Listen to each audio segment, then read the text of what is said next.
자리에서 잠시 일어나시겠습니다. 그리고 우리 하나님의 말씀 받들어 읽도록 하겠습니다.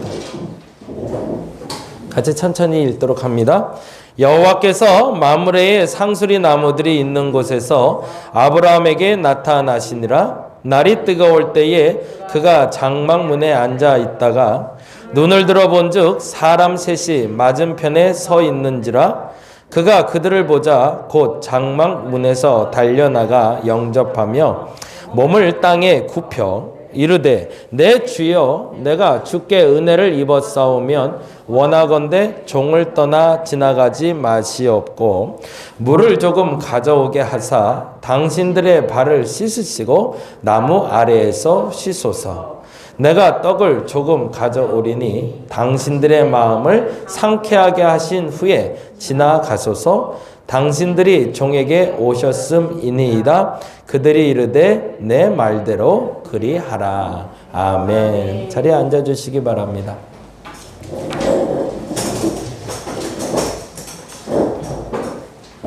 오늘은 낯선 만남이 날선 만남이 되지 말아야 합니다 라는 제목으로 같이 좀 말씀을 나누려고 그래요. 시골이라고 말하긴 그렇지만 농촌, 농업 중심의 사회였을 때는 낯선 사람을 만날 일이 그리 많지 않았고, 그래서 대문을 열고 살아도 큰 문제가 없던 시대가 있었어요. 집집마다 굳이 집안에 자물쇠를 달지 않아도 그냥 쌀이문을 그냥 열어놓고 살아도 큰 문제 없던 시기가 있었습니다.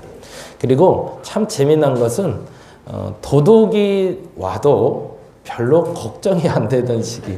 네. 사실은 가져갈 것도 별로 없었지만 그런데 도둑이 와서 가져가도 그 마음이 흉흉하지 않아서 필요했으니 가져갔겠거니 생각할 만큼 마음이 넉넉한 시기가 있었어요. 근데 이게 도시화가 되면서 아주 이상한 일이 벌어지기 시작했죠. 이웃에 누가 사는지 모르는 건 아주 당연한 일이고 오히려 알고서 서로 껄끄럽고 그리고 그런 만남을 보기 싫어서 오히려 만남을 서로 멀리하는 시기가 오고 말았어요. 자물쇠는 하나 갖고는 이젠 모자르죠. 최소한 2개나 3개까지는 걸어놔야 안전하고 그거 걸어놔도 불안해서 CCTV 달아놓고 그래야 사는 것 같던, 어떻게 보면 낯선 사람을 만나는 것에 대해서 굉장히 불필요한 시간들, 그냥 익숙한 사람들과 살기 원하는 시간들을 우리가 살고 있지 않은가. 근데 한 번 더 질문을 해보는 거죠. 과연 이게 옳은 사회일까? 그 낯선 사람들을 맞이하는 게 이렇게 어렵다면 이게 과연 맞는 사회일까? 그 질문을 가지고 이 책, 타인의 해석이라는 책과 오늘 아브라함 이야기 조금 해보려고 합니다. 여러분 집엔 자물쇠가 몇 개나 달려 있으시나요? 그리고 누군가 여러분 집에 낯선 사람이 오면 어떻게 하시나요? 참 어려운 일이에요. 갑자기 누가 문을 두들긴다면 반가움에 뛰쳐나가기보단 경계하게 되는 게 당연한 일이 된 사회. 이 사회에서 우리는 이 낯선 사람들을 어떻게 맞이할까? 그것이 날선 만남 되지 않았으면 좋겠다는 바람으로 같이 이야기 나눴으면 좋겠습니다. 그래도 우리 신창 아파트 사람들은 좀 좋더라고요. 먹을 거 가지면 서로 나눠 먹기도 하고. 이제 우리 윤권사님 연배 어르신들이 있는 동네들은 조금 좀 다르더라고요. 어른들이 있는 동네는 아직도 나눠 먹고 같이 교제하고 이런 게 좀 좋은데 그런 게 좀 많이 없어지는 것 같아 좀 아쉽습니다. 2016년에 개봉한 영화인데요. 이번에 윤여정 씨가 아주 그냥 상을 몰아받는 바람에 자꾸 이제 주목해서 보게 되는 것들이 있는데 그중에 2016년에 개봉된 개춘할망이라는 영화가 있어요. 나중에 시간 되시면 보세요. 시즌 TV에서 그러니까 한국통신에서 하는 거 가입된 분은 무료로 볼 수 있으니까 무료로 보셔도 좋을 것 같은데 할망이라는 단어를 쓴 거 보면 어느 지역인지 대략 이해가 되시죠? 어딜까요? 추측해 보면 예, 제주도입니다. 제주도의 이름이 개춘이에요. 할머니 이름은 개춘할망. 그래서 이 개춘할망에게 일어난 이야기를 중심으로 영화관을 만들었어요. 물론 이 개춘할망은 윤여정 씨가 됩니다. 12년 만에 잃어버린 손녀가 찾아옵니다. 사실은 집안이 어려워서 여러 가지 사정으로 사실은 손녀딸을 데리고 사는 할머니가 등장을 해요. 어려서부터 아이를 예쁘게 키웠고 잘 키웠다 생각했는데 키우고 나서 시장에 나갔다가 보통 그렇잖아요. 시장에 가면 이제 손잡고 다니다가 물건이 많아지면 보통 어떻게 해요? 이거 옷구덩이 잘 잡고 쫓아와 그러잖아요. 보통 애들한테. 요거 잘 잡고 쫓아오면 안 잊어버릴 거야. 그런데 카메라가 그렇게 잡아요. 애가 이렇게 손을 딱 잡고 있는 옷자락이 보이다가 옷자락이 싹 사라져요. 그러고 보니까 애가 사라진 거예요. 시장에서 아이를 잃어버렸으면 어떻게 해요? 난리가 났죠. 사방팔방 찾아다녔는데 결국엔 잃어버리고 맙니다. 그리고 12년 동안 아이를 찾지 못해요.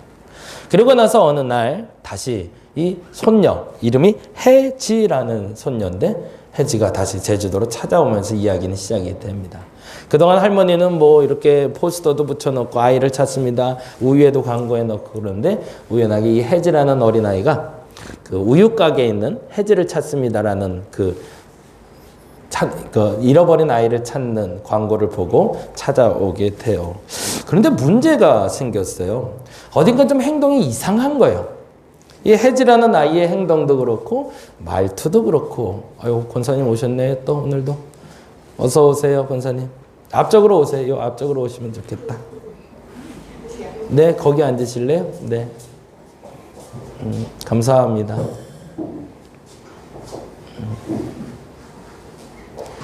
자꾸 사람들이 의심을 하기 시작하는 게 소녀 아닌 것 같은데? 이상하다. 행동이 왜 그러지? 근데 제가 보기엔 특별히 다른 행동은 없는데 의구심이 계속 싹트기 시작해요. 그러면서 이제 그 사이가 점점 벌어져 가는 거죠. 그런데 어느 날 서울에 미술대회를 올라간다고 소녀는 올라가고 그 다음에 다시 돌아오질 않아요. 그 영화는 두 가지를 질문합니다. 12년 만에 혜지라는 아이가, 손녀딸이 할망을 찾아온 진짜 이유는 뭘까? 그리고 두 번째는 이 개춘 할망이라 여겨지는 이 할머니가 이 새롭게 돌아온 이 친손녀를 바라보며 그를 맞이한 이유는 뭘까? 이 질문을 가지고 영화를 끌어가고 있어요. 영화의 마지막 이야기는 잠시 후에 드리도록 하겠습니다. 굉장히 재밌어요. 그렇다고 막 웃음 코드가 많은 건 아닌데 그냥 잔잔하게 그러다가 가끔 찔끔거리기도 할 수 있는 그런 영화니까요. 꼭 한번 보시면 5월에 가족의 날을 맞춰서 한번 보시면 좋겠다는 생각이 듭니다. 그런데 오늘 이야기와 이게 좀 만나고 있는 것 같았어. 낯선 12년이 지난 후에 다시 만나게 된 손녀딸과 할머니의 만남처럼 낯선 사람이 다시 만났을 때, 그리고 그 낯선 사람과 만나게 되었을 때 우리는 어떻게 만나야 될까? 그 얘기에 대해서 말컴 글래드웰이라는 사람이 책을 썼어요. 1963년생이고요. 영국에서 태어났고 역사학을 공부했던 사람이고 잘 아는 책은 아웃라이어라는 책 아시나요 혹시? 예, 모르세요. 예, 티핑 포인트라는 책은 아시나요? 네, 그런 책이 있습니다. 굉장히 유명한 책들이고요.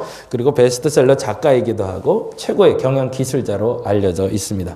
그리고 이 다윗과 골리앗을 출판하고 나서 6년이 지나서 나온 책이 이 타인의 해석이라는 책인데 앞서 말씀드린 대로 해석이 너무 어렵게 된 것 같아요. 실수한 것 같습니다.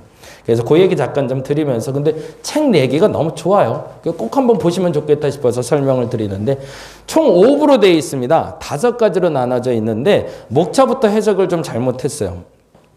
일단은 책에서 나오는 3가지 매우 중요한 도구가 있습니다. 낯선 사람을 만날 때 이렇게 만나야 된다는 거예요. 점유의 일면식도 없는데 우리 영찬 형제하고 저하고 오늘 처음 낯선 만남이잖아요. 이제 어떻게 만나야 되는지 보는 거예요. 네. 첫째, 둘째, 셋째로 진실, 기본값, 이론의 승리, 투명성, 가정의 실패, 결합의 파괴라는 어려운 단어를 쓰고 있어요.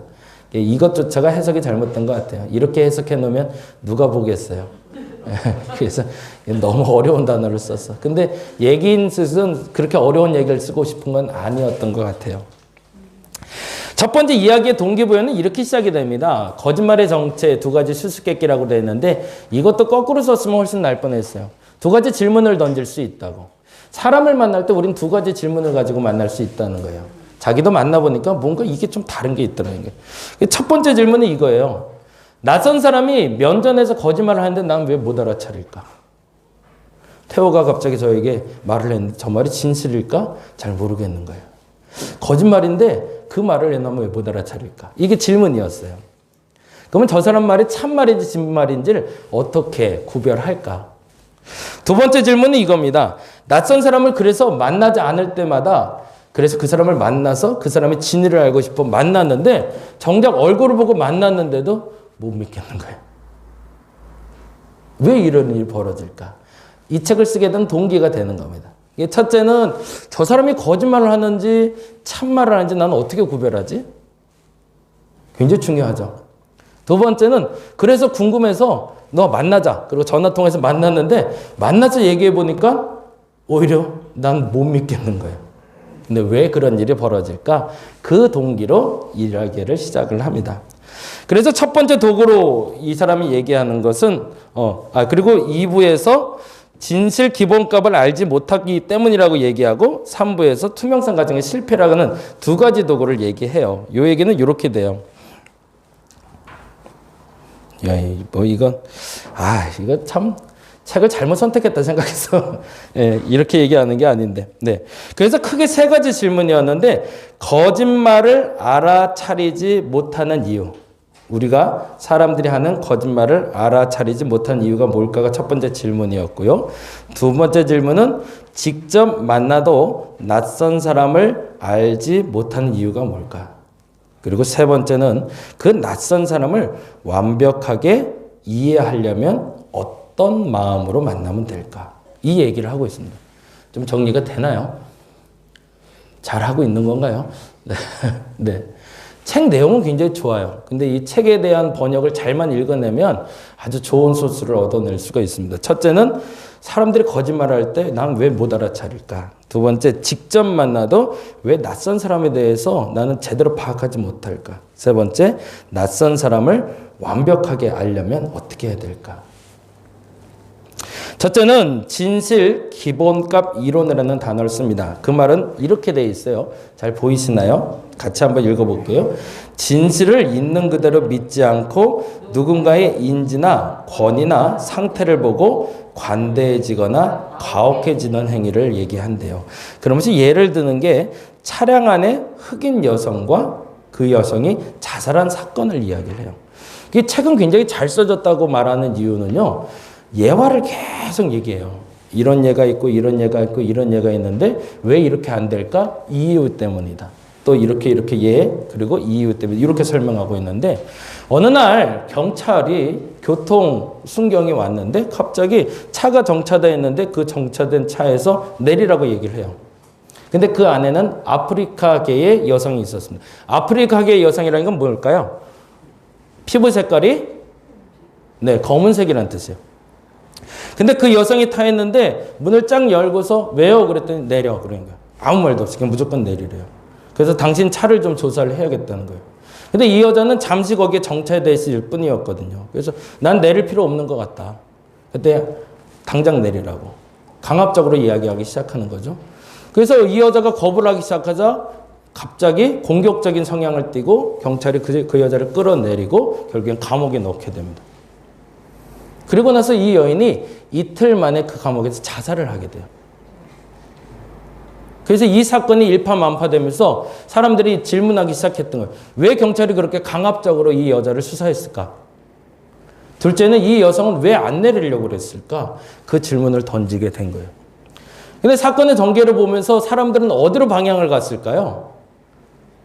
그냥 이야기만 들으시면 흑인 탄압으로 봤던 거예요. 결국엔 유색 인종에 대한 백인 경찰의 탄압이다, 이건 문제가 된다라고 해서 인권 운동 쪽으로 이제 나가려고 했던 거죠. 근데 사실은 이 책에서 얘기하고 싶었던 건 이 경찰은 단지 자기가 할 일에 충실했을 뿐이라는 거예요. 무슨 말이냐면 그때 당시에 흑인들이 타고 있는 차량에 총기가 있다라고 경찰들에게 공문이 떴대요. 그래서 오늘 하루 동안, 일주일 동안 너희들이 흑인 운전자를 만나면 그 안에 총이 있는지를 검사하라고.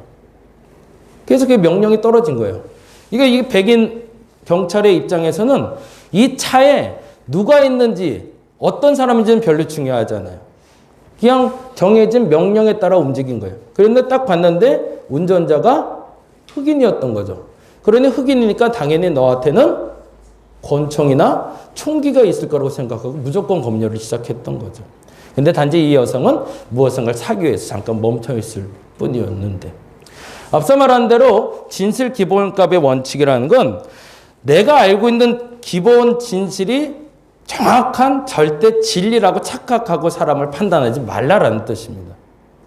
내가 생각하기에 흑인이니까 무조건 총기를 가졌다고 착각하지 말고 흑인이라도 다른 연으로 총기를 안 갖고 운전할 수도 있다라는 전제로 경찰이 조사를 하고 그 얘기를 했다면 훌륭하게 그 일을 처리할 수 있었는데 오히려 그것이 강압적인 상태가 이루어져서 문제가 발생했다는 얘기죠.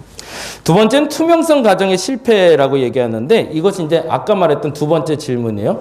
그래서 그 사람을 잘 모르겠으니까 직접 만나서 대화해 보겠다는 거예요. 경찰한테 너 왜 나한테 그렇게 강압적인 수사를 해? 그냥 창문 내려 무조건. 너 내려 이렇게 말하지 말고 이유를 설명하면 될 거 아니야. 그래서 이유를 듣기 위해서 너 나하고 얘기 좀 하자라고 만났을 때를 얘기하는 겁니다. 그런데 여기 이렇게 적혀 있죠. 우리는 보편적인 몸짓이나 언어나 표정으로 속마음을 드러낸다고 믿는 경향이 있다고. 그러면서 예를 이걸 들어요. 프렌즈라는 드라마 혹시 아시나요? 미국에서 유행했던 드라마인데요. 친구들이 나와요. 그래서 친구들이 서로 수다 떨면서 여러 가지 사건을 경험하는 이야기가 나오는데 이 저자가 아주 재미난 걸 경험을 한 거예요. 굉장히 유명한 드라마였기 때문에 자기도 이렇게 즐겨봤고 그리고 TV를 틀어놓고 보고 있는데 한참 보다가 갑자기 그런 생각이 들었대요. 음소거를 해봐야겠다. 그래서 TV 음소거를 딱 한 거예요. 근데 본인이 깜짝 놀란 거예요. 뭐가 놀랐냐면 프렌즈라는 그 드라마의 배우들의 연기가 너무 탁월한 거예요. 무슨 말이냐면 대화를 듣지 않고 음소거를 해놨는데도 그들의 표정만 봐도 그들이 지금 뭘 하고 있는지를 알고 있을 만큼 탁월하게 표정 연기가 나타나고 있었던 거죠. 근데 사람들 생각엔 그렇게 생각한다는 거예요. 저 사람이 진정성을 가지고 대화할 땐 저 사람 표정이 나한테 얘기한다고. 요즘에 그래서 사람들이 어떤 생각을 하고 있는지 정말 알 수가 없어요. 왜 그럴까요? 마스크를 써놔서 이 사람이 지금 웃는지 진짜 설교할 때 너무 힘들어요. 내 말을 지금 듣고 있는지 딴 생각을 하는지 그래도 전체 얼굴을 보면 대략적으로 느낌은 왔었거든요. 이제 이게 완전히 가려지니까 저 사람의 말이 진짜 나를 경청하고 있는지 이게 파악하기 참 어려워요. 우린 기본적으로 그 개념을 가지고 사람을 파악해 왔다는 거예요. 근데 충격적인 얘기를 하는데 그걸 믿지 말라라는 얘기를 하고 있는 겁니다. 정말 거짓말하는 사람은 그 감정을 그 외면, 이면에 숨기고 나에게 접근해 온다는 거죠. 그러고서 사실은 실질적인 예를 얘기하는 게 히틀러와 영국 총리의 대화를 얘기합니다. 히틀러가 먼저 연락을 해요. 영국 총리에게 이러이러한 이유로 당신을 좀 만나고 싶다. 그랬더니 영국 총리 생각엔 누군가가 갑자기 만나자고 하니까 경계부터 한 거죠. 그래서 이 사람 못 믿겠다라고 얘기했는데 히틀러가 직접 대면해서 얘기하자 그래요. 그때 히틀러를 처음 영국 총리가 만나게 됩니다. 근데 만나고 나서 영국 총리가 담화를 발표를 해요. 히틀러는 믿을 수 있는 사람이다. 내가 만나보니 그 행동과 표정과 그 말투에서 진실성이 묻어난다라고 얘기해요. 그리고 한 달이 채 안 돼서 전쟁이 터집니다. 그리고 영국에게 공격이 시작이 되는 거죠. 무서운 일이 벌어졌던 거죠. 그리고서 저자는 사람을 만날 때 그 표정과 행동만으로 사람을 파악하는 오류를 범하지 말라고 이야기합니다. 세 번째는 결합의 파괴인데요. 낯선 사람을 바로 판단하려는 조급함을 갖지 말라는 겁니다. 사람들마다 믿음을 갖는다는 게 참 어려운 시기라서 그런 것 같아요. 그래서 누군가 딱 왔을 때 예전에 저희 교회 내에서도 그게 많이 풍부했어요. 이제는 그게 좀 나아졌는데 신천지 때문에 처음에 오면 너무 잘하는 거예요. 표정도 너무 밝고 열심도 있고 얘기 들어보니까 아주 큰 교회에서 성실하게 살았던 사람이래요. 직분도 있고 헌금도 잘하고 사람들하고 관계도 잘하고 그래서 몇 주 잘 만나다 보면 나쁜 짓을 하기 시작하는 거죠. 교회에서 교회를 이간질시켜서 교회를 사람들이 4분의 5를 찢어놓고 교인들 다 떠나게 만들고 이런 일이 벌어져서 그 신뢰도가 바닥을 친 적이 한 번 있었어요. 마찬가지로 낯선 사람을 만날 때 그 사람이 진짜인지 가짜인지를 너무 급하게 성급하게 판단하지 말라고 이야기를 합니다. 오늘 예로는 그 얘기를 하고 있는데요. 특이한 행동에 반드시 상황 전체를 볼 때 해석이 가능하다고 얘기를 해요. 그러면서 두 가지 얘기를 하는데 금문교하고 일산화탄소는 영국에서 있었던 자살률에 대한 이야기를 합니다. 금문교라는 다리가 만들어지고 나서 사람들이 그 경관을 보려고 그 경관 때문에 지나가는 사람들도 많았지만 제일 많이 찾는 사람 중에 또 다른 인원들이 자살하기 위해서 그랬대요. 그 높은 다리에서 사람들이 없으니 누구든지 뛰어내릴 수 있었으니까. 그리고 또 하나는 영국에서 자살하는 사람들의 통계를 내봤는데 그 자살하는 방법이 권총 자살이라든가 칼로 찌르러 자살이 아니라 일산화탄소 중독 자살이 많았대요. 실질적으로 여기서는 아주 구체적으로 어떻게 표현을 하냐면 여인들이나 어린아이나 노인들이 자살을 하는데 주방에서 가스를 틀어놓고 이불을 뒤집어 쓰고 죽는 경우가 제일 많았다는 거예요. 그래서 왜 이런 일이 벌어질까 했는데 일반인들이 아니라 연예인들 중에 그렇게 죽은 사람들이 있었다는 거예요. 통계상으로. 그래서 이건 모방자살이다. 결국에 연예인들이 만들어낸 모방자살이라고 결론을 냈던 거예요. 그래서 매스컴을 통해서 이런 자살에 대한 광고나 이야기를 하지 않으면 자살률이 줄 거라고 생각을 했던 거죠. 근데 자살률이 줄었을까요? 안 줄더라는 거예요. 근데 이상한 일이 벌었어요. 불과 3년 만에 급격하게 자살률이 떨어지기 시작했대요. 그러니까 사람들이 더 신기한 거죠. 왜 갑자기 떨어졌을까? 근데 그때 일어났던 일이 재미난 게 일산화탄소가 너무 독한 성분이 있어서 가정 내에 요리를 하는 사람이나 가정 내에 공기가 탁해질 수 있으니 천연가스로 바꾸는 운동을 그때 시작을 했대요. 그래서 3년 동안 영국 안에 있는 모든 가정 내에 일산화탄소를 분비할 수 있는 가스 시설을 천연가스를 쓸 수 있는 시설로 바꾸기 시작했다는 거죠. 근데 재미난 건 천연가스 시설이 만들어지고 나서 얼마 뒤에 자살률은 급감하기 시작했다는 거예요. 그게 더 재밌었던 거죠. 그래서 왜 이런 일이 벌어질까 생각을 해봤더니 자살의 동기는 다 다를 수는 있지만 자살의 결과를 나타내기 위한 방법을 택할 때 사람들은 가장 손쉬운 방법을 택하더라는 거죠. 권총을 들고 자살하는 사람은 대단한 용기를 가진 사람이라는 거예요. 이게 방아쇠가 당겨질 생각을 하다가 멈춘 사람이 너무 많고 실질적으로 죄송해요. 이런 얘기는 목을 메어 자살하는 분들 많잖아요. 목매다 자살하는 사람들은 정말 극단적인 경우인데 웬만해서는 쉽지가 않대요. 자기 목이 조여오기 시작하면 자동적으로 그걸 풀고 나오는 경우가 많아서 자살 실패율이 반태입니다. 근데 일산화탄소에 중독돼서 죽는 경우는 뭐 옛날에 연탄가스 좀 마셔본 분들은 다 알겠지만 이게 생각보다 쉬웠던 거예요. 죽기가. 그냥 단지 그거 틀어놓고 잠깐만 덮고 있으면 한 30분 만에 정신이 혼미해지고 일어나 보면 나는 저 세상에 와 있는 거죠. 그런데 일산화탄소에서 천연가스로 바뀌고 나니까 아무리 덮고 있어도 머리는 아픈데 죽지는 않는 거예요.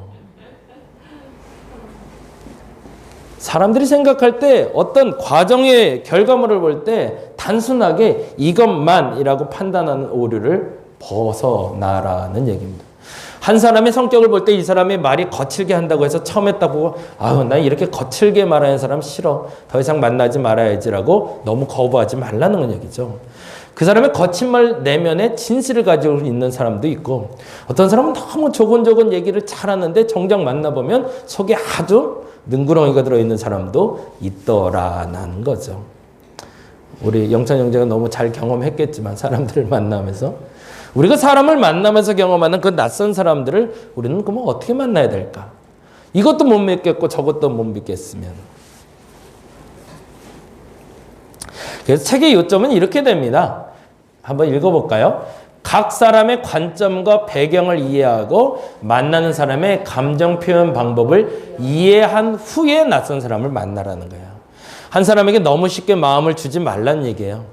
너무 쉽게 마음을 줬다 상처받지 말고 사람을 만날 때 그 사람이 어떤 배경을 갖고 있고 어떤 부모에게 자랐고 어떤 학교를 나왔고 또 어떤 환경에서 좋은 일을 했고 나쁜 일을 했고 좀 파악도 해보고 그건 첫째.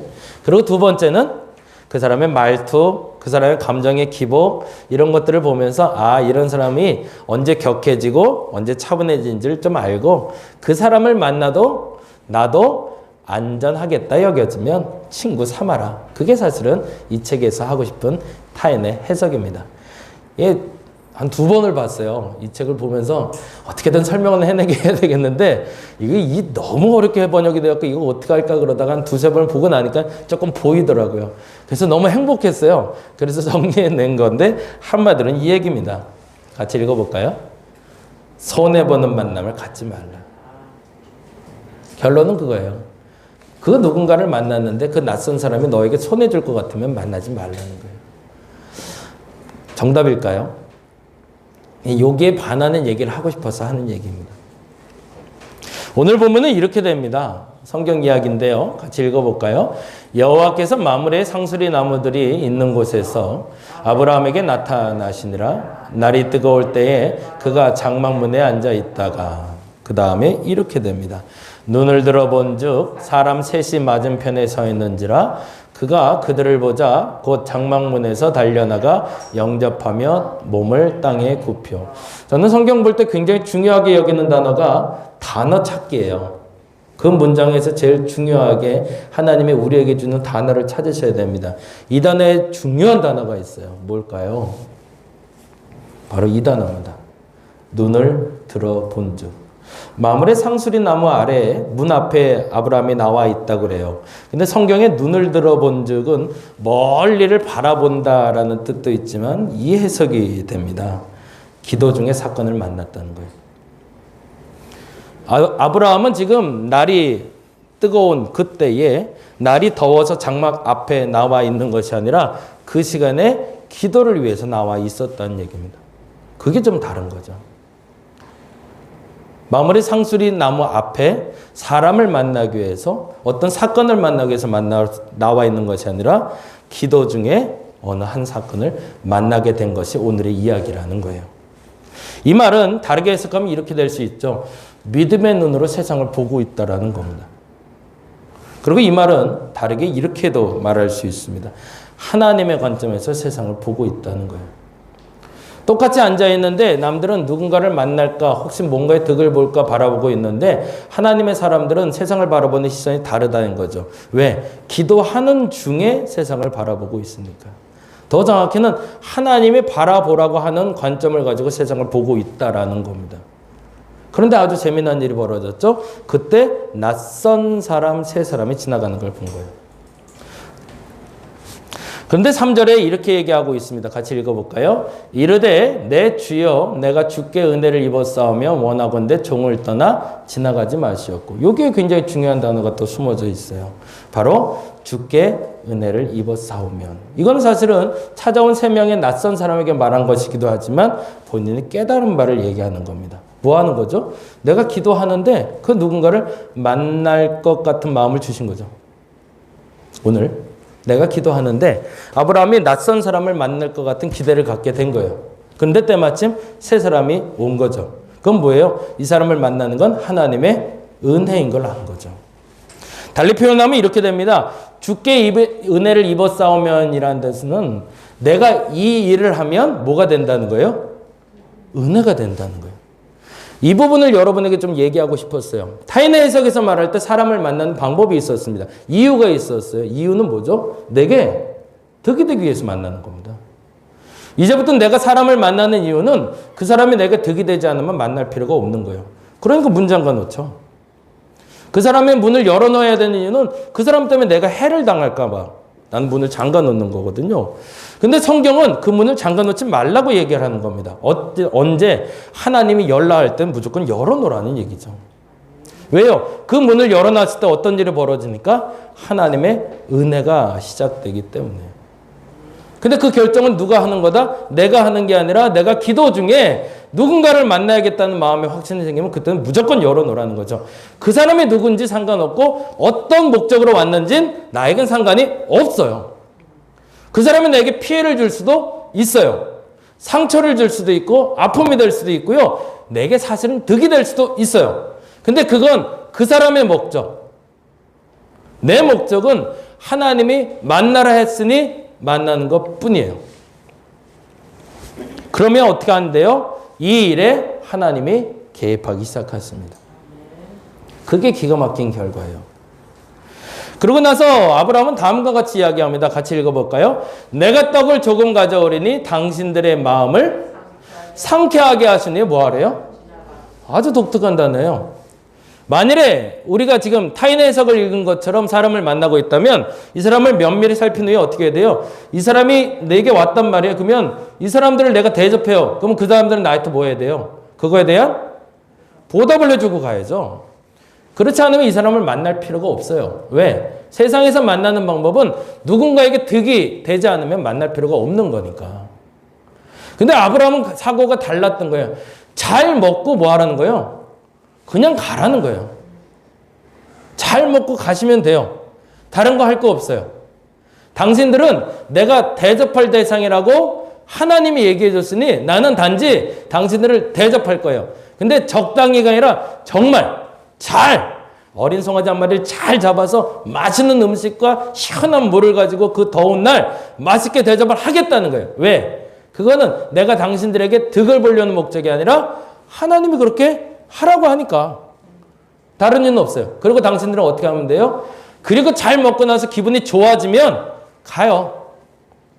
그러면 돼. 그게 끝이에요. 뭐가 중요한지 보이시나요?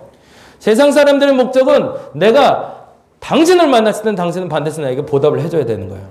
근데 하나님의 사람들이 만날 땐 내가 당신을 만날 때 목적은 당신은 나에게 뭘 주지 않아도 난 당신한테 극진할 거라는 거예요. 이 말은 이 말인 거죠. 대접 이상의 바람은 나는 더 이상 갖지 않는다. 대신 나는 당신을 정성껏 대접할 때니 나의 대접은 받아달라고 요청을 하는 겁니다. 그 요청 그 이하 그 이상은 없는 거죠. 나의 이득을 위한 성금이 아니라는 거예요. 무슨 얘기가 이해가 되시죠? 이게 세상 사람들이 사람을 만나는 방법과 우리가 그리스도인들이 세상을 만나는 방법이 달라야 된다는 겁니다. 타인의 해석에서 낯선 만남과 아브라함이 만나는 낯선 만남의 차이는 여기서 차이가 나기 시작합니다. 그게 우리는 경계하면서 사람을 물론 만나죠. 그러나 경계하면서 만나지만 그 사람이 만나서 내게 상처를 주든 내게 피해를 입히든 내게 득을 입히든 그건 별로 중요하지 않아요. 정말 중요한 건 그 사람을 만나야 될 목적이 하나님이 저 사람을 만나게 하는 건가? 아니면 내가 욕심이 나서 만나는 건가? 우연히 만나는 건가? 그것만 구별해내면 된다는 얘기죠. 하나님이 보게 하시는 것을 본다는 것, 그것이 중요하다는 겁니다.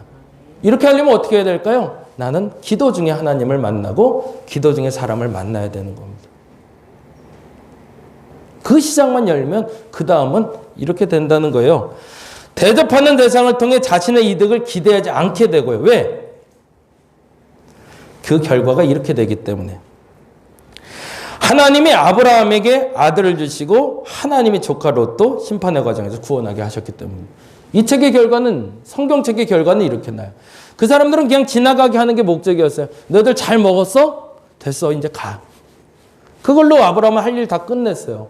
근데 그 일을 누가 귀하게 봤다는 거죠? 하나님이 귀하게 보셨다는 거예요. 너 내 말 잘 들었구나 라고. 그러고 나서 하나님이 복을 주시는데 아브라함에게 이제 너 100살이 됐는데 아이가 없지? 너 애 줄게. 그리고 또 하나, 지금 소돔과 고모라라는 땅을 내가 심판하러 가는데 그 땅을 구하라는데 너에게 기회를 줄게. 그래서 롯을 구원하는 역사를 가져오게 됩니다. 여기서 중요한 단어는 바로 이 단어죠. 아들을 준 것도 내가 대접한 그 손님들이 아니라 사실은 누구라는 거죠? 하나님이었고요. 조카 롯을 구원할 수 있는 기회를 준 것도 그들이 아니라 하나님이었다는 겁니다. 개춘할망에서 개춘할망은 자꾸 의심이 돼요. 손녀가 아닌 것 같아요. 너무 제주말을 몰라요. 그리고 행동도 조금 이상해요. 근데 사람들이 마지막에는 유전자 검사를 해서 갖고 와요. 할머니랑 손녀랑 유전자가 안 맞아요. 나중에 알고 보니 개춘할망이 잃어버린 손녀가 그 계모가 데리고 갔어요. 자기가 키우겠다고. 근데 정작 데리고 갔는데 결혼한 남자에게도 또 딸이 같은 연배의 딸이 있었던 거예요. 근데 키우다가 어느 날 교통사고가 나요. 그래서 혜지가 그때 세상을 떠나요. 근데 그 계모가 알아요. 이 혜지에게 보험이 들어있다는 걸. 그래서 바꿔치기 하는 거예요. 자기 딸을 혜지로 하고, 그러니까 자기 딸에게 보험이 들어있었던 거예요. 자기 딸에게 보험이 들었던 걸 알았기 때문에 딸을 죽은 걸로 해버리고 혜지 이름으로 자기 딸을 살아가게 만든 거예요. 애를 뒤바꿔버린 거죠. 그리고 나서 엄마 아빠한테 이 혜지라는 또 다른 이름을 쓴 아이는 버림받게 돼요. 그래서 몸 파는 여자로 또 살아가게 돼요. 고등학교 때까지. 그러다가 우연히 혼자 길거리에 앉아 우유를 먹다가 그걸 발견하고 거짓말을 하러 들어갔던 거예요. 그러니 유전자가 맞을 리가 없는 거죠. 개추날망도 알아요. 자꾸 얘 행동이 내 손녀 같질 않아요. 근데 혜지가 알아요. 이 할머니가 알고도 속아주는 거예요. 이게 미치겠는 거죠. 모르고 속고 있으면 그나마 거짓말을 하겠는데 알고도 속아주는 걸 아니 도둑질을 하려도 못하겠고 나쁜 짓을 하려도 오히려 못하겠는 거예요. 그래서 마지막에 서울로 올라가며 할머니와 결별을 하려고 합니다. 근데 떠나기 전에 할머니가 이 손녀에게 다음과 같은 이야기를 남겨요. 이렇게 대사가 윤여정이 이야기를 합니다. 세상살이가 힘들고 온전한 내 편 하나만 있으면 세상은 사라지는 거라고. 세상 살기 어려운 이유가 뭔지 아냐? 내 편이 없어서 그래. 그리고 이 할머니가 그 손녀에게 이렇게 얘기합니다. 내가 네 편 해줄 테니 너는 원대로 살아. 네가 내 손녀가 아니라도 상관없다는 거예요. 근데 이제부터 나는 너를 손녀로 할 테니 너는 네 맘대로 살아. 누가 뭐래도 넌 내 손녀야라고. 결과는 어떻게 될까요? 그리고 나서 할머니는 알츠하이머가 걸려요. 그래서 길거리를 헤매는데 이제는 거꾸로 그 시장, 그 손녀를 잃어버렸던 그 시장에서 또 다른 손녀가 찾게 됩니다. 그리고 길 잃고 헤매는 이 알츠하이머에 걸린 할머니를 위해서 이 손녀가 살아가기 시작해요. 그리고 그의 노년까지도 끝까지, 그래서 세상 떠날 때까지 보살핀다는 이야기가 이 영화의 전체 줄거리가 됩니다. 배신하는 사람들과 오래 사는 것처럼 행복하지 않은 건 없죠. 정말 중요한 건 하나님은 영원한 여러분의 편이 되어 주실 거라는 겁니다. 절대 여러분 실망시키지 않으실 겁니다. 그리고 우리에게 이야기하십니다. 네가 원하는 대로 살아라고. 그러면 나는 내가 원하는 대로만 살면서 하나님 배신해도 될까요? 절대 못하겠는 거죠. 왜요? 그 손녀가 알면서도 속아주는 할머니 앞에서 배신 못했던 것처럼 오늘 내 잘못된 행동에 알면서도 속아주는 하나님 앞에 더 이상 배신하면 안 됩니다. 그 하나님은 알면서도 오늘 여러분의 잘못에 또 속아주실 겁니다. 그리고 동일하게 얘기하실 겁니다. 그래도 아직 나는 네 편이야. 너 원하는 대로 살아. 아브라함은 그걸 알고 있었던 거죠. 세상 사람들이 다 나를 속인다 할지라도 하나님은 나를 속이지 않으리라는 거예요. 그래서 하나님 뜻대로 손님을 대접했다가 그가 진짜 얻어야 될 복을 누리고 산 사람으로 살아갑니다. 오늘 여러분이 그렇게 살았으면 좋겠습니다. 하나님이 여러분 편이 되어주실 겁니다. 누군가를 만날 때 하나님이 만나라 하는 사람들만 만나시기 바랍니다. 그래서 그 사람에게 득을 잡고 보려고 하지 마시고 뭐 양 목사가 해드려야 뭘 얼마나 해드릴 거며 내게서 뭐 뽑아 먹을 게 별로 없지만 그러나 만일에 하나님이 양 목사를 만나라 하셨다면 만나러 오시기 바랍니다. 그리고 나서 내게 주시는 복이 아니라 하나님이 여러분에게 주시는 복을 누릴 수 있는 저와 여러분 되시기를 간절히 바랍니다. 기도하겠습니다.